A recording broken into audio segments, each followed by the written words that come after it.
بسم اللہ الرحمن الرحیم۔ ایسی غلطی رنجیت سنگھ نے بھی کی تھی۔ رنجیت سنگھ کا بچپن ہی جنگ و جدل میں گزرا تھا، لہٰذا اس کے لاشعور میں یہ بات راسخ ہو چکی تھی کہ ریاست چلانا صرف فوج کا ہی کام ہے۔ چنانچہ حکومت سنبھالنے کے بعد رنجیت سنگھ نے سکھوں کی ایک فوج منظم کی جسے خالصہ فوج کہا جاتا تھا، اور اس کا ہیڈ کوارٹر لاہور سے چند کلومیٹر دور شالیمار باغ کے قریب اس جگہ تھا جسے بدو کا آوا کہتے تھے۔ وہ چھوٹے چھوٹے انتظامی امور کے لیے بھی فوج کو بھیجتا۔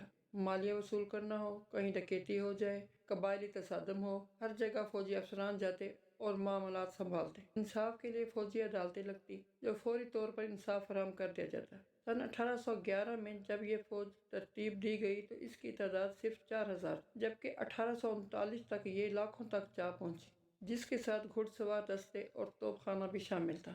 ان اخراجات کو پورا کرنے کے لیے فوجی عدالتیں اکثر لوگوں کو بھاری جرمانے کرتی۔ چھوٹے سے چھوٹے جرم پر بھی جائیداد قرق کرنے کا حکم دے دیا جاتا۔ بر صغیر کی تاریخ میں سب سے زیادہ مالیہ اسی دور میں وصول کیا گیا، 40% تک تھا۔ رنجیت سنگھ کی موت کے بعد اس کے جانشینوں میں خانہ جنگیاں بھی چلتی رہیں اور محلاتی سازشوں میں فوج کا عمل دخل بڑھنے لگا۔ رفتہ رفتہ سکھ فوج نے دو اختیار اپنے قبضے میں لے لیے، ایک مہاراجہ اور وزیر کی تقرری اور دوسرا یہ فیصلہ کرنا کہ غدار کون ہے اور محب وطن کون۔ جس کو قتل کرنا ہوتا اسے انگریز کا ایجنٹ یا غدار کا لقب دینا کافی تھا۔ جب کسی کو اقتدار سے بے دخل کرنا ہوتا تو لاہور میں خانہ جنگی کروا دی جاتی، پھر امن قائم کرنے کے لیے 70,000 فوج شہریوں پر چڑھ دوڑتی، کچھ تو خون کا بازار گرم ہوتا۔ پھر فوجی جرنیل فیصلہ کرتے کہ حکمران کو تبدیل کر دیا جائے۔ ہر بار حکمران تبدیل کرنے کی قیمت لاہوری اپنے خون سے چکاتے۔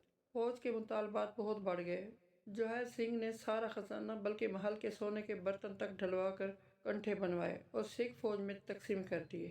جو ٹیکس اکٹھا ہوتا خرچ کر دیا جاتا، مگر فوجیوں کے پیٹ بھرنے کا نام ہی نہیں لیتے تھے۔ ملک کی معیشت کی حالت قابل رحم تھی۔ پڑوسی ملکوں سے قرض لینے والی خالصہ ریاست قرضوں تلے اتنی دبی ہوئی تھی کہ کوئی انہیں ادھار دینے پر تیار نہ تھا۔ خزانہ خالی تھا، توشہ خانہ کے برتن بھی بیچے جا چکے تھے، لیکن خالصہ فوج کے مطالبات بڑھتے جا رہے تھے۔ امن و امان کی حالت مخدوش تھی، فوج قاعدے قانون سے ماورا تھی، مسلح سپاہیوں نے باقاعدہ لوٹ مار بھی شروع کر دی تھی۔ ایک وقت ایسا بھی آیا کہ فوج کے ڈر سے کوئی بھی شخص وزیر نہیں بننا چاہتا تھا، جس کو کہا جاتا وہ کانوں کو ہاتھ لگا کر بھاگ جاتا۔ گلاب سنگھ اور تیج سنگھ جیسے وفادار کٹھپتلی بھی انجام سے ڈر کر بھاگ گئے۔ ایک بار تو باقاعدہ پرچیوں کے ذریعے لال سنگھ کو زبردستی وزیر بنانا پڑا۔ پھر سکھ تاریخ کا سب سے اہم ترین کردار رانی جندہ کی انٹری ہوئی، جس کے بھائی اور خاوند فوج نے غدار قرار دے کر قتل کر دیے تھے۔ اب رنجیت سنگھ کے خاندان کا آخری چشم و چراغ 9 سالہ دلیپ سنگھ ہی زندہ بچا تھا، چنانچہ اسے ہی مہاراجہ بنانا پڑا، اور کم سن مہاراجہ کی والدہ رانی جندہ کو اس کی سرپرست کی حیثیت سے محل تک رسائی مل گئی۔ رانی جندہ جانتی تھی کہ فوج سے ٹکرانے کا انجام ایک بھیانک موت ہوگا، لہٰذا اس نے بیٹے کی زندگی کی خاطر انتہائی خاموشی سے اپنا کام شروع کر دیا۔ جرنیلوں کی طرف سے نوجوان مہاراجہ دلیپ کمار کو لگاتار دھمکیاں مل رہی تھیں، اگر حکومت اور جان عزیز ہے تو فوج کو پیسے فراہم کرو۔ رانی جندہ کے پاس بلیک میلنگ سے نجات کا ایک ہی راستہ تھا کہ خالصہ فوج کو انگریز کی طاقتور فوج کے ساتھ لڑا دیا جائے۔ پراپاگنڈے کا وہ طریقہ جو خالصہ فوج استعمال کرتی تھی اس نے بھی شروع کیا۔ حکومتی سرپرستی میں یہ افواہ پھیلائی گئی کہ انگریز پنجاب پر حملہ کرنا چاہتے ہیں۔ یہ پروپاگنڈا عام فوجیوں تک پھیلا دیا گیا۔ رانی جندہ نے عوامی اجتماعات میں انگریزوں کو للکارنا شروع کر دیا کہ ہماری دلیر اور بہادر خالصہ فوج تمہیں پورے ہندوستان سے باہر نکال پھینکے گی۔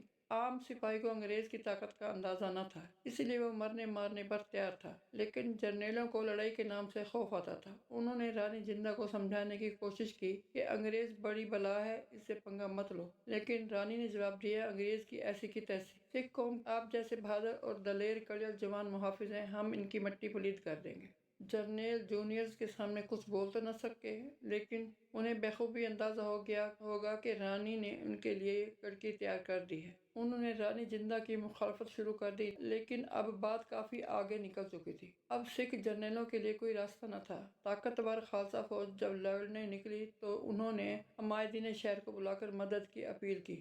جواب ملا، غریب عوام کو تو آپ نے پہلے ہی برکس نکال دیا ہے۔ جو جوان مرد ملک کے لیے لڑ سکتے تھے وہ آپ نے جیلوں میں بند کر کے قتل کر دیے یا تشدد کر کے معذور کر دیے۔